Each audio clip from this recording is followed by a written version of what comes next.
Hey everybody.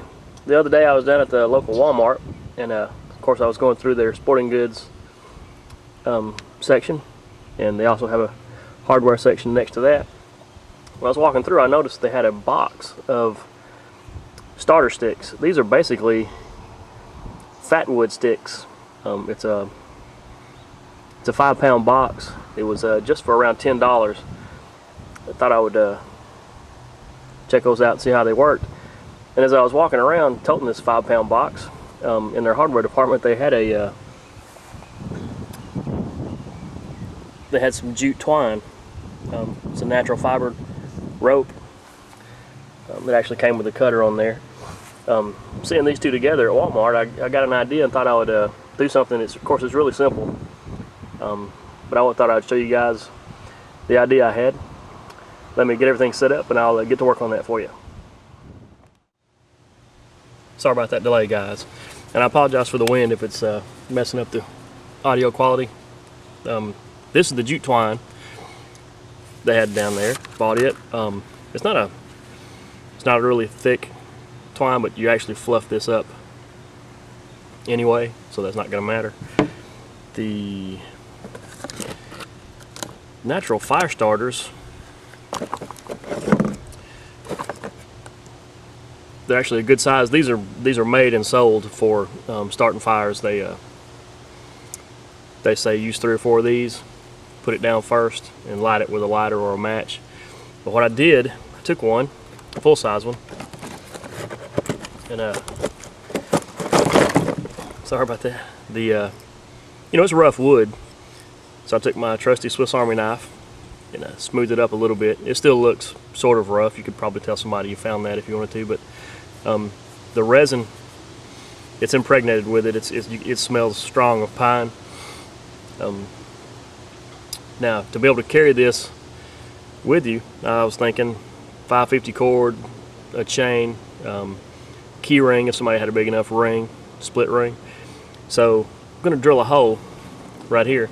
Picked a drill bit that was not going to be big enough to split the wood, but still go through it and give you enough room for your 550 cord or whatever to move freely so it wouldn't bind up. Let me drill this real quick. You don't want to push and force it through.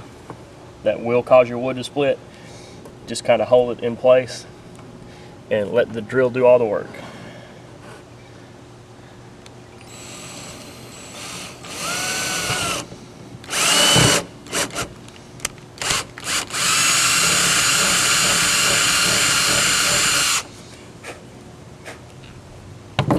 Now, get you a hole there. You need to clean it up.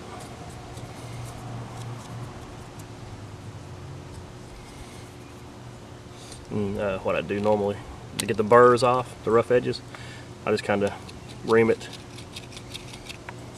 Cleans it up fairly well.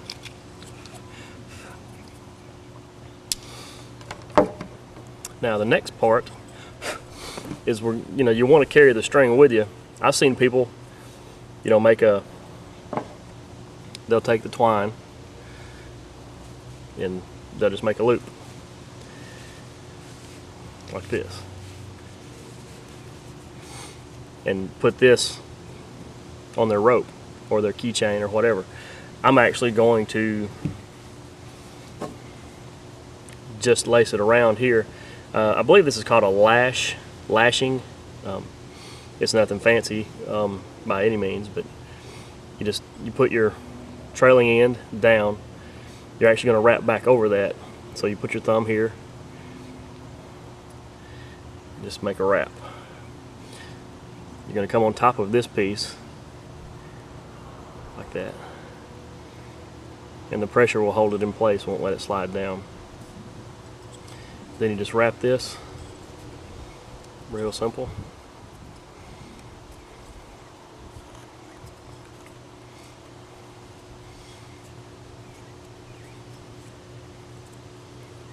You just keep going until you get down to where you want to be. I'm actually going to fast forward this video and show you how I finished this lashing off down here. So you just I'll be back in a second, guys. Okay. I'm pretty close to the end here. I've got about this much left. I'm going to take some smaller string. Anything will do. This is some kind of nylon, something that came on a name tag. And you're going to lay it across what you've already wrapped your wood with in a loop style. So you've got the closed loop towards the end. Now, hope you can see that. I'm going to wrap over that, let it down across that loop, and just keep wrapping.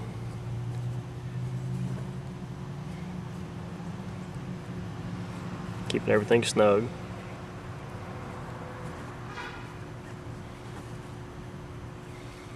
Okay.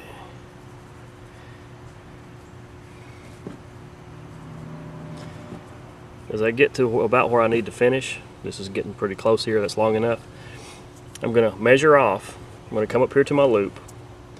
In the center of the loop, I'm going to measure to the end and then add just a little bit more rope. You'll see why. We're going to do that here in a second. Get the trusty Swiss Army knife. Got that? Okay. Now, we're going to put this end through the loop that we left. This natural fiber is loose. Hope I'm not taking that out of frame too bad. Okay. Now, I've got my loop. I've got these ends still that I can grab a hold of. And you see, as you pull the loop, it tightens up. Now, when you're doing this for a lashing for the end of a walking stick or a hiking stick or whatever, normally you pull this all the way through to where you can't see this tail end. But I'm just going to pull it through until I get enough in there that the friction will hold it from coming unraveled, which was all the way up to here. Now, you pull out your little yellow cord that I was using. You just pull it out, and it's out of the way. Now you have this tail here. When you do need to get some of your jute twine, you just grab this and pull it off. Now, I don't want that much hanging off because it could grab on something, so I'm going to cut it off just a little bit because you don't need that much. Now, you see what we have here. You can put this on 550 cord like my light my fire, for example. I've got the orange 550 cord on it. This hole is perfect for this string to go in. It'll hang there next to your ferricium rod. You've got everything you need to start a fire right here. Don't discount everything you see in the big stores as useless. I guess this would be considered a bushcraft item. I'm actually going to make several of these and give them to my friends, but I thought I would show you guys how to make them before I got started. Everybody have a nice day, and everybody stay safe.